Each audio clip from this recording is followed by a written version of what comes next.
নমস্কার বন্ধুরা, হাসি খুশি রান্না করে সবাইকে স্বাগত। আজকে আবার একটা খুব ভালো সুন্দর রেসিপি নিয়ে এসেছি বন্ধুরা। এটা গরমের সময় খুবই উপকারী, শরীর জন্য খুব ভালো। সেই জন্য আসুন দেখাই আপনাদেরকে।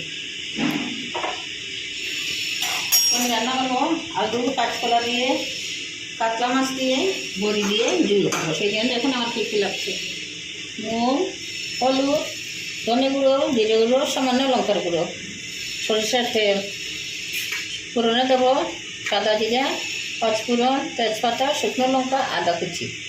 আর এই যে বড়ি রেখেছি, বড়ি দেবো। আর সব শেষে দেবো ধনে পাতা।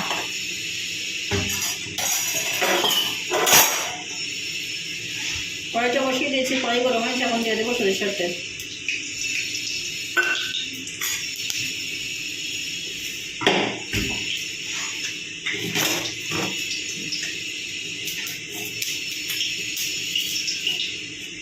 কাঁচকলা কেটে একটুখানি বয়েল করে তারপরে রান্না করবো। আলু কাঁচকলা দুইটাই বয়েল।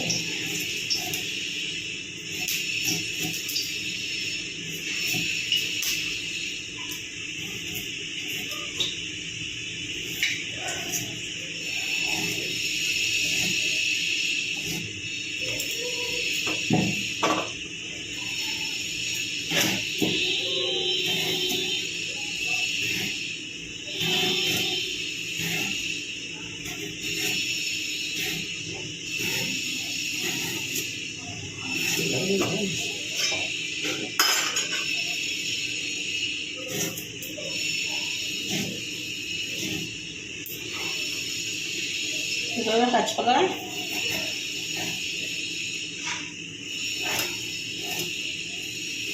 এই যে দেখুন, এইভাবে আলু কেটে দুইটাকে একটুখানি বয়েল করে তারপরে রান্না করব।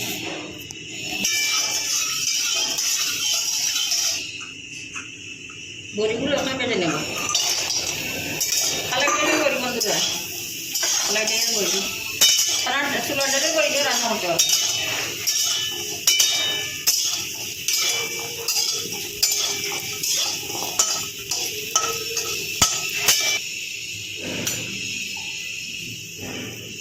এই যে তখন বড়িগুলো খুব সুন্দর লাল লাল করে ভেজে রেখেছি। এখন মাছগুলো ভাজা করে ফেলবো।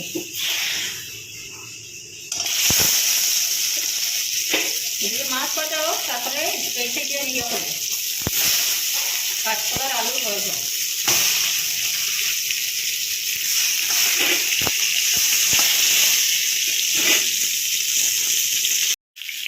এই যে দেখুন, মাছগুলো খুব ভালো করে লাল লাল করে ভাজা করে তুলতাম। এগুলো কাঁচকলা সিদ্ধ করে দিচ্ছি, নোনা করে দিচ্ছি, আলু বয়েল করে রেখে দিয়েছি হলুদ দিয়ে। আলাদা আলাদা করলাম বন্ধুরা, একসাথে করলে আলুটা কাঁচকলা টোস্ট লেগে লেগে শক্ত হয়ে যায়।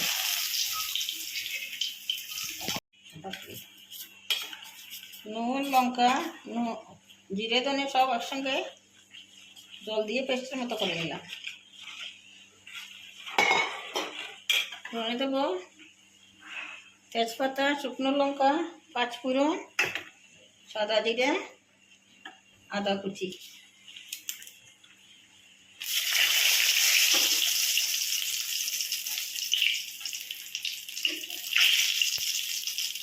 পাঁচফোড়ন, জিরে।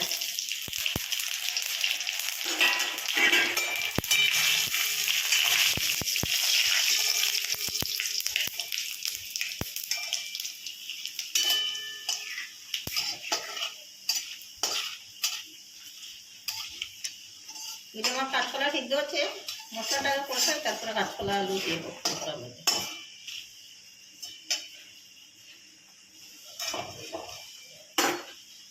আদা কুচি,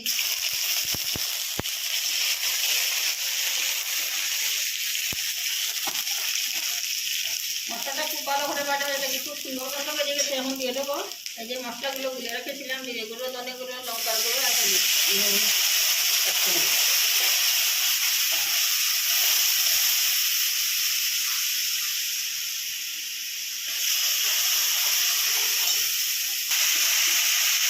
কাঁচকলা আলু বয়েল করে রেখেছি, দিয়ে দিলাম কাঁচকলা। মশলা খুব ভালো করে কষানো হয়ে গেছে।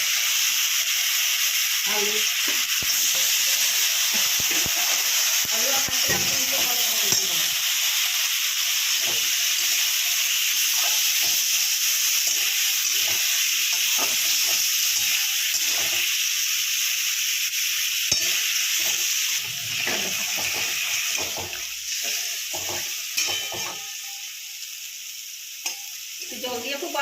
কষিয়ে নেব।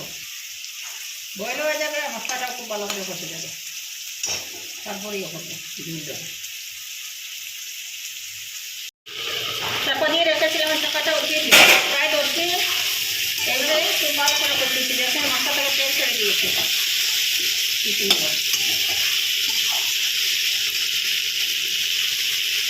এখন দিয়ে দেবো গরম জল।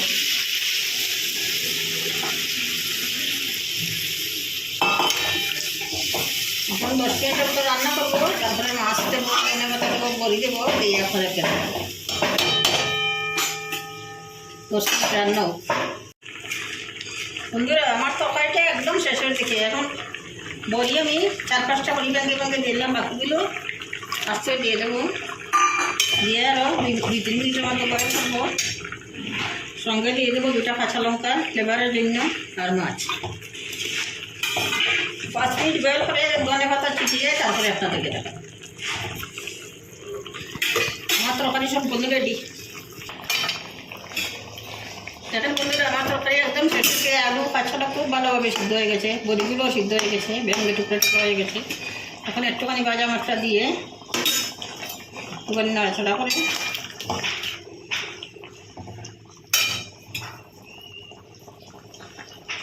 সামান্য ধনেপাতা ছিটিয়ে দিলাম।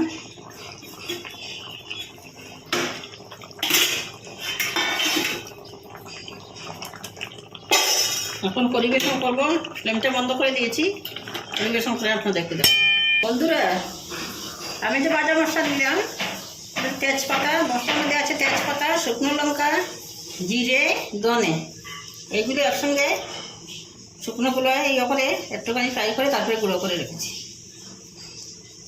এখানে আমার তরকারি রেডি। কিরম আছে এখন ভালো লাগছে নাকি? দেখলাম তো বন্ধুরা আমি তরকারিটা কীভাবে রান্না করেছি। এইভাবে রান্না করা হবে গরমের সময়। এই তরকারি খুবই ভালো, খুব উপকারী স্বাস্থ্যের জন্য। যদি ভালো লাগে আমার রেসিপিটা, তাহলে একবার অন্তত তরকারিটা রান্না করে খেয়ে দেখবেন কীরকম লাগে। তো এখন এইটাকে আমার রেসিপিটাকে লাইক, শেয়ার এবং সাবস্ক্রাইব করে দেবেন। পাশে থাকা বেল আইকনটা একটুখানি প্রেস করে দেবেন, তাহলে আমার দেওয়া ভিডিও সরাসরি আপনাদের কাছে পৌঁছে যাবে। আজকের মতো এখানেই শেষ করলাম। ভালো থাকবেন, সুস্থ থাকবেন, নমস্কার।